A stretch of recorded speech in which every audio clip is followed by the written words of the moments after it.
in the email you said that you were going to talk about how not to get caught up in egoic behavior even after awakening.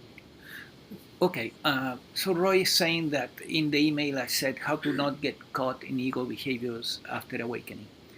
Yeah, I don't remember exactly that wording, but possibly something similar. And the answer to that is again is very simple. It has been kind of uh, addressed. Is you you identify yourself with consciousness, and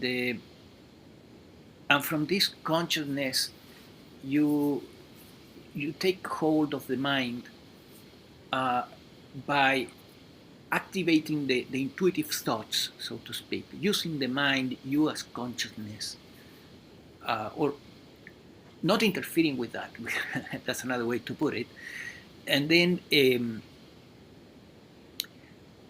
from that, you guide the organism towards behaviors that are guided by wisdom. Wisdom is not um, it's not just realizing that you are the formless or realizing that you are the allness. It also needs to be embodied in behavior, meaning that in behavior our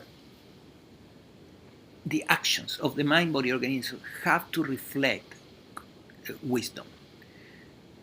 The thoughts of the mind body organism need to reflect wisdom. The feelings of the mind body organism need to reflect wisdom. Wisdom needs to be reflected, embodied in all these levels and aspects. Now, good luck. It's an ideal, don't take it too seriously. See, as long as there is this identification, then this game of bringing the mind-body organism into alignment, and failing miserably many times, becomes fun. Yeah, not a big deal. It's not a big deal. It's not a serious business.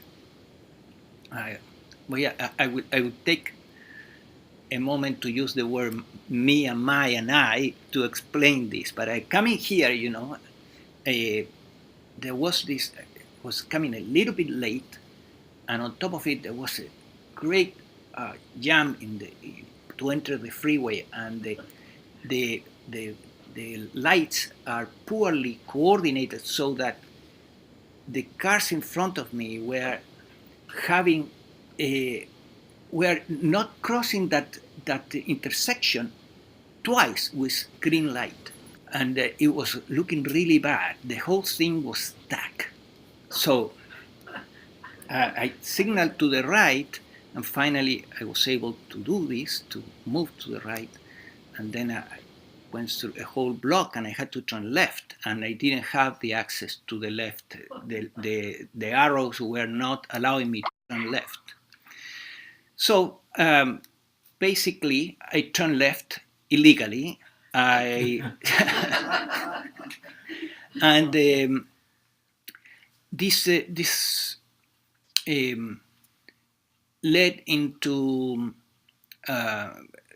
taking some risk to get a ticket, and then I moved eventually towards the freeway. Still was jammed. I had to wait, and there was this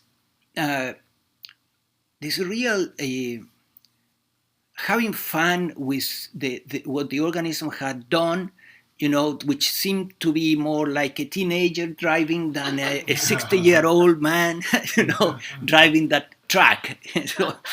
But so in the dialogue with the organism, there was this, hey, calm down, and what are you doing? You're 60 already.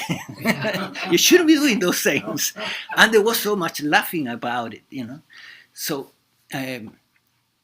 this identification is more important than correcting the mind-body organism and than making it perfect, because it will never be perfect. So this process of disciplining the organism and setting limits to it has to be done with fun and enjoyment. And forget it, it's never going to be perfect. Yes? One of the ways I cultivate wisdom is by thinking how my behavior will benefit the greater good. Yes.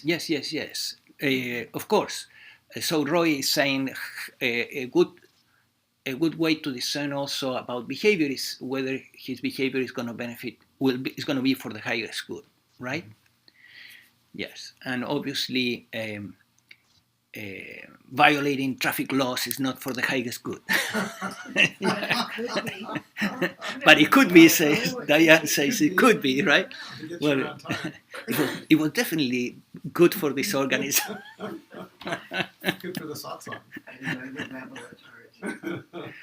I love to violate rules. Diane loves to violate rules. See, that's her mind-body organism talking there. You know, she loves to violate rules. Yes, the human rules, you know, are there to be violated. No, the human rules are there, and they have some value. Many of them have value. Many of these rules, especially in the traffic, you know, they have great value. But on the other hand, let's face it, they are human laws, and they're far from perfect also. So sometimes, you know, you will make small traffic violations that are totally harmless.